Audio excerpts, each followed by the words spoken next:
नमस्कार दोस्तों, मैं सौरभ तिवारी यूसीआई डिजिटल सरकारी नौकरी पर आप सभी का हार्दिक स्वागत और अभिनंदन करता हूं। हम लोग हिंदी की मिसलेनियस प्रैक्टिस कर रहे थे और उम्मीद है कि आप लोग भी उसी मेहनत के साथ में अपना पूरा समय दे रहे होंगे और उसे पूरा सार्थक बना रहे होंगे। चीज़ों को पढ़ रहे होंगे, नोट कर रहे होंगे, उनका रिवीजन कर रहे होंगे और अगर नहीं कर रहे हैं तो ये करना शुरू कर दीजिए, क्योंकि ऐसा किए बिना आपका काम चलने वाला है नहीं। ठीक है ना?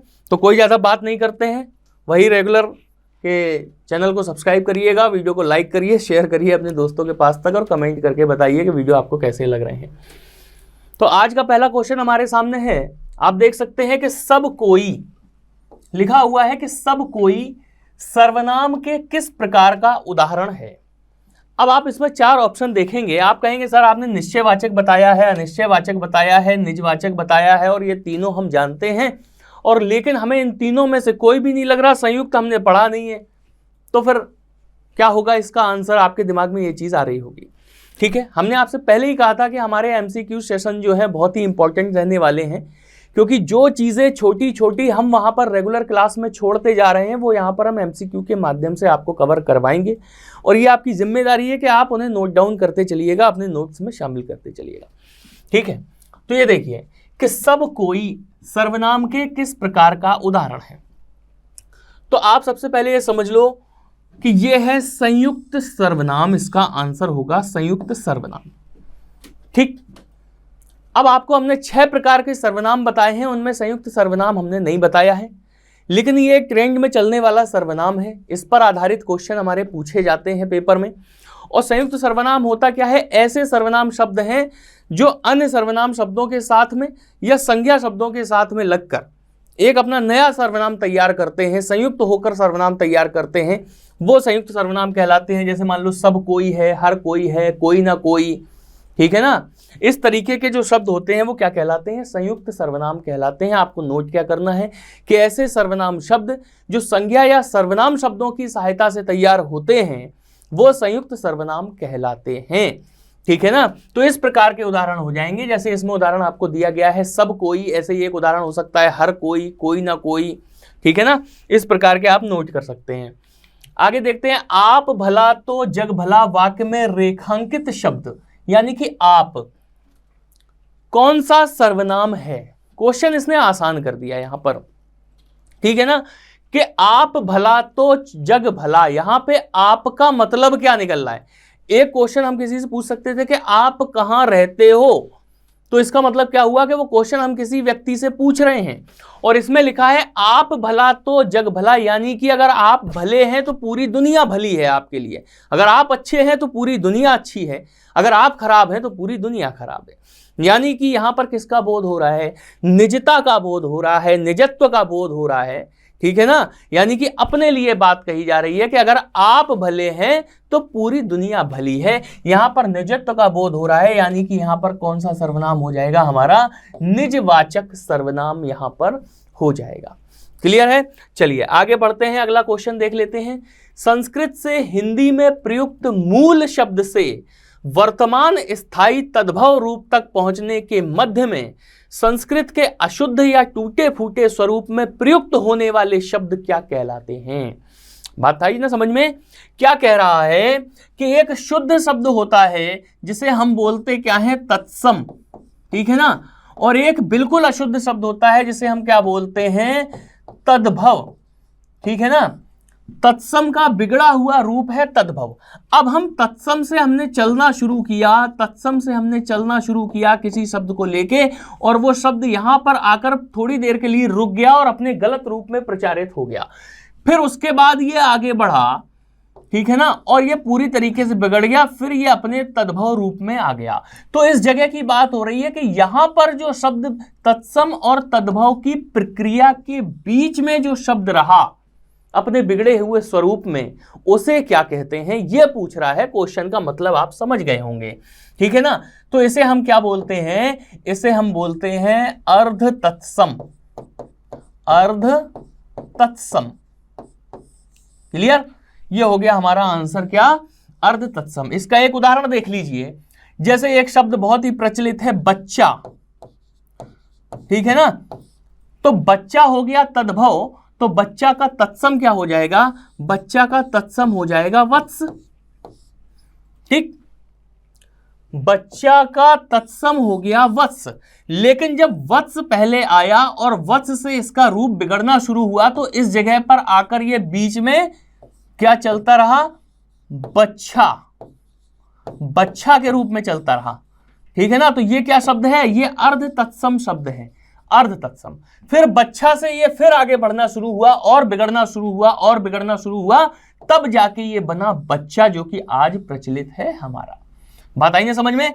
तो वत्स से बच्चा तक के सफर में बीच में ये बच्छा भी रहा है और ये क्या कहलाया है? ये अर्ध तत्सम कहलाया है। बात आप लोगों को बहुत अच्छे से समझ में आ गई होगी, क्लियर हो गई होगी बिल्कुल से। ठीक है, चलिए आगे बढ़ते हैं। से या अलगाव, ठीक है ना, से का मतलब क्या है? अलगाव। कर्ता ने कर्म को करण से, एक करण में से आता है, ठीक है ना, और एक किस में आता है? से, करण वाला से, करण से, संप्रदान को के लिए अपादान से, अपादान से, ये दो प्रकार के से आए आपके। ठीक है, एक करण कारक में आता है, एक अपादान कारक का चिन्ह होता है। तो पूछ रहा है कि से, और इसलिए इसने ब्रैकेट में क्लियर किया अलगाव, यानी कि अलग होने के सेंस में। हिमालय से गंगा नदी निकलती है, यानी कि गंगा नदी हिमालय से संपर्क खत्म कर रही है। वो बात अलग है कि उसका विस्तार इतना है कि वो संपर्क खत्म नहीं होता, ठीक है ना, लेकिन वो अलग होने के प्रयास में है या अलग हो रही है। बात आई नहीं समझ में? बंदूक से गोली निकली तो गोली ने क्या किया? बंदूक को छोड़ दिया, बाहर हो गई।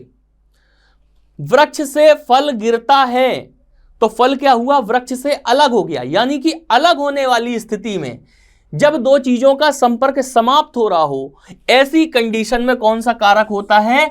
अपादान कारक होता है। यानी कि अलगाव की स्थिति में अपादान कारक हमारा होता है, ठीक है ना। और करण कारक होता है, सीता कलम से लिखती है तो कलम का संपर्क समाप्त नहीं हुआ हाथ से। बात आई ना समझ में? सीता कलम से लिखती है तो कलम फेंक कर नहीं लिख रही है, कलम पकड़ कर लिख रही है। वहां पर क्या हो जाएगा? करण से हो जाएगा आपका आंसर। बात क्लियर है ना? बात समझ में आ गई होगी। संप्रदान को के लिए, कर्म को, ठीक है ना, अधिकरण में पे पर। हमने आपसे कहा था कि जितने भी कारक आपको लिखवाए गए हैं सबके चिन्ह आपको बहुत अच्छे से कंठस्थ होना चाहिए। कर्ता ने कर्म को करण से, संप्रदान को के लिए, अपादान से अलग करने में संबंध, काके की, रारेरी, नानेनी, सब अधिकरण में पे पर, संबोधन हे अरे, ये सारी चीजें आपको बिल्कुल से कंठस्थ होनी चाहिए, याद होनी चाहिए। ठीक है, चलिए अगला क्वेश्चन देख लेते हैं। उत्तम पुरुष सर्वनाम के किस भेद का एक प्रकार है? तो उत्तम पुरुष में इसका मतलब आप समझ गए कि सर्वनाम का एक प्रकार हमने बताया था। सर्वनाम का एक प्रकार हमने कोई बताया था, उसमें हमने आपसे कहा था कि इसमें तीन भेद हो जाते हैं, या कि कौन कौन से? प्रथम पुरुष, सॉरी, उत्तम पुरुष, मध्यम पुरुष, अन्य पुरुष। बताइए समझ में? ये तीन प्रकार हमने आपको बताए थे। उत्तम पुरुष का मतलब क्या हो गया? जो वक्ता है वो। मध्यम पुरुष का मतलब क्या हो गया? वक्ता के सम्मुख खड़ा होने वाला जो व्यक्ति जो वक्ता को सुन रहा है, यानी कि श्रोता,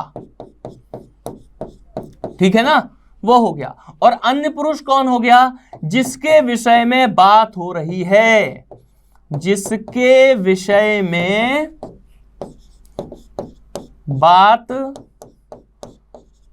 हो रही है, ठीक है ना, वो अन्य पुरुष हो गया। जो सामने नहीं है लेकिन उसके विषय में बात हो रही है, ये बात कर रहा है, ये उस बात को सुन रहा है। और किसके विषय में बात हो रही है? इसके विषय में बात हो रही है, अन्य व्यक्ति के विषय में।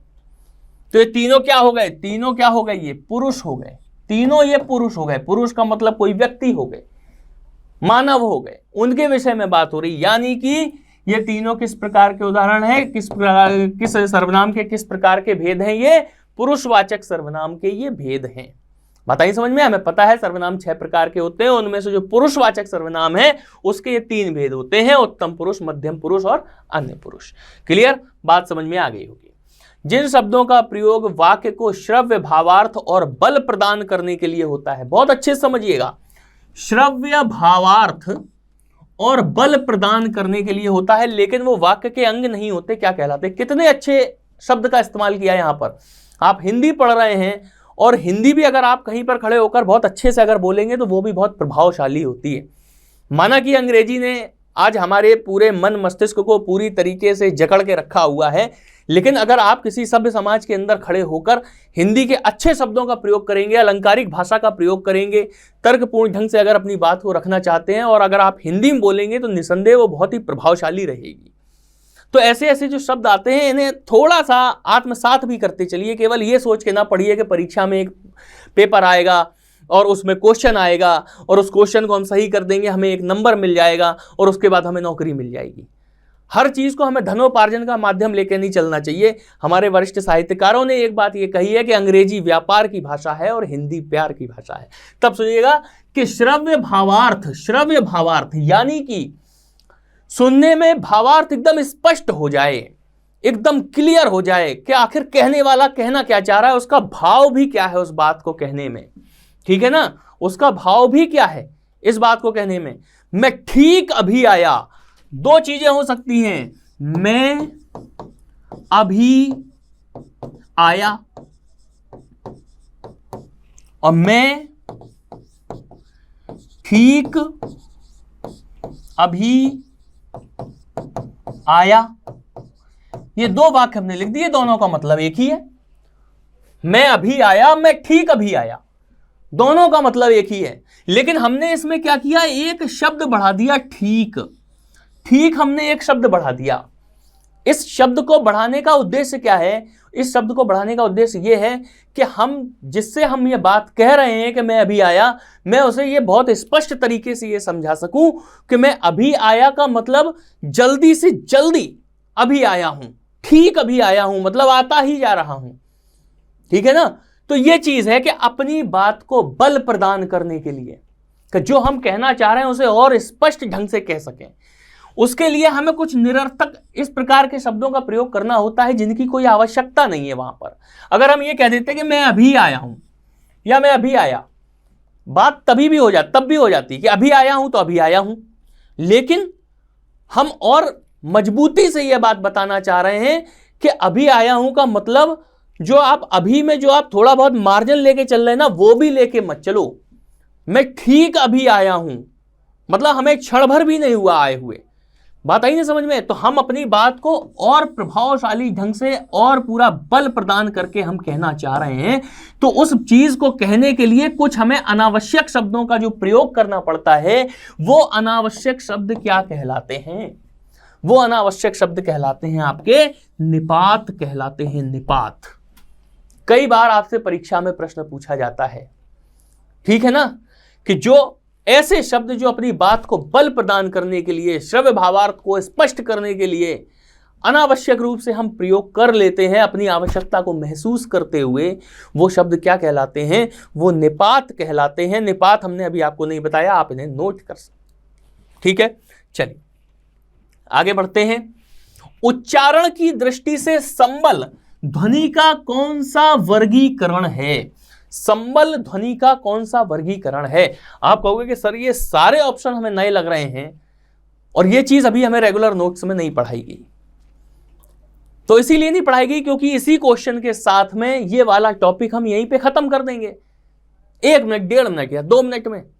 आप उसे नोट कर लीजिएगा अपनी कॉपी में। देखिए कि उच्चारण की दृष्टि से संबल ध्वनि का कौन सा वर्गीकरण है, तो आप ये समझिएगा कि 3 वर्गीकरण हो जाते हैं उच्चारण की दृष्टि से। किस तरीके से? एक हो जाती है आपकी संप्रक्त ध्वनि, संप्रक्त ध्वनि हो जाती है, एक आपकी हो जाती है संयुक्त ध्वनि और एक आपकी हो जाती है युग्मक, युग्मक ध्वनि, और इसी को हम क्या बोल देते हैं? द्वित्व बोल देते हैं। बात आई ना समझ में? अब संबल में आप ये समझिएगा कि संबल का क्वेश्चन आपसे पूछा जा रहा है तो इसका आंसर पहले आप समझ लो हो जाएगा संप्रक्त ध्वनि। अब संप्रक्त ध्वनि है क्या? संपृक्त ध्वनि है जब दो व्यंजनों के बीच में एक आधा व्यंजन आ जाता है, वहां पर संपृक्त ध्वनि होती है। आप समझें कैसे? जैसे आया संबल, तो संबल को अगर हमने तोड़ना शुरू किया तो सा, फिर आया आपका आधा मा, फिर आया बा और फिर ला वगैरह आया होगा। तो सा और बा के बीच में आपको आधा मा मिल गया, यानी कि दो व्यंजनों के बीच में एक आधा व्यंजन आपको मिल गया। जब ऐसी स्थिति आपको दिखाई दे तो आपको समझ लेना चाहिए कि वहां पर संपृक्त ध्वनि है। बात क्लियर हो गई होगी, स्पष्ट हो गई होगी बिल्कुल से। ठीक है, अब हम बात करते हैं संयुक्त ध्वनि की। तो संयुक्त ध्वनि आप ये समझिएगा कि जब आधा व्यंजन पूर्ण व्यंजन के साथ में स्वर की सहायता से बोला जा रहा है, वहां पर संयुक्त व्यंजन होता है। कैसे? जैसे मान लीजिए हमने लिखा प्राण, प्राण, तो इसमें जाहिर सी बात है कि हमें केवल प्रा पर अपना कंसंट्रेशन लगाना है। अब आप देखो कि पहले हमने क्या किया, पा, फिर हमने लिया आधा रा और फिर हमने लिखा बड़ा आ। तो आप देख रहे हैं ना कि व्यंजन के साथ में आधा व्यंजन आया, उसके बाद स्वर आया। यहां पे क्या था कि दो व्यंजनों के बीच में आधा व्यंजन आ रहा था, स्वर की कोई बात नहीं हो रही थी, तो ये क्या हो रहा था, संपृक्त हो रहा था। संयुक्त की अगर हम बात करेंगे तो हम ये देखेंगे कि व्यंजन के साथ में आधा व्यंजन आ रहा है और साथ में स्वर भी आ रहा है। जब स्वर आ रहा है तो वहां पे क्या हो जाएगा, संयुक्त व्यंजन हो जाएगा। क्लियर? अब तीसरी चीज हम देखते हैं युग्मक या द्वित्व व्यंजन की। आप लोगों को याद होगा द्वित्व पर हम काम कर चुके हैं। जैसे मान लीजिए आपसे कहा जाए कि मक्का, इसमें कौन सा व्यंजन यहां पे इस्तेमाल हो रहा है, तो इसकी अगर हम बात कर रहे हैं तो इसे आपको सीधा सीधा ये समझ लेना चाहिए कि जब एक ही व्यंजन अपने आधे और पूर्ण रूप में आ रहा हो। किस तरीके से? मक्का में आधा का आया और पूरा का आया। इसमें हम आ पे बात नहीं करेंगे, क्योंकि अगर दिक्कत जो होगा, दिक्कत ये भी हमारा द्वित्व व्यंजन होगा, लेकिन इसमें हम स्वर का इस्तेमाल नहीं कर रहे हैं। बात आई ना समझ में? तो मक्का की अगर हम बात करेंगे तो एक ही व्यंजन जब अपने आधे और पूर्ण रूप में साथ में आता है, वहां पर क्या हो जाता है, आपका द्वित्व व्यंजन हो जाता है। तीनों प्रकार की चीजें आपको समझ में आ गई होंगी कि उच्चारण के आधार पर अगर ध्वनि के तीन भेद किए गए हैं तो संपृक्त ध्वनि, संयुक्त ध्वनि और द्वित्व या युग्मक ध्वनि। संपृक्त क्या होती है? जब दो व्यंजनों के बीच में एक आधा व्यंजन हम इस्तेमाल करते हैं, वहां पर हो जाती है संपृक्त ध्वनि, जैसे कि संबल हमारा आंसर हो जाएगा। ठीक है ना? संयुक्त की हम बात क्या करेंगे कि पूर्ण व्यंजन के साथ में कोई आधा व्यंजन हम लगा देते हैं और साथ में स्वर की सहायता से जब हम उसे बोलते हैं तो वो क्या हो जाता है हमारा, वो हमारा हो जाता है संयुक्त व्यंजन। और जब एक आधा व्यंजन और एक पूरा व्यंजन साथ में आकर अपना कोई उच्चारण उत्पन्न करते हैं तो वहां पर कौन सा हो जाता है, युग्मक या द्वित्व व्यंजन हमारा हो जाता है। क्लियर है? तो आज की क्लास में हम लोग यही क्वेश्चन रखते हैं। मिलते हैं अगली क्लास में कुछ नए क्वेश्चंस के साथ में। चैनल को सब्सक्राइब करिएगा, वीडियो को लाइक करिए, शेयर करिए और कमेंट करके बताइए कि वीडियो आपको कैसा लगा। बहुत बहुत धन्यवाद।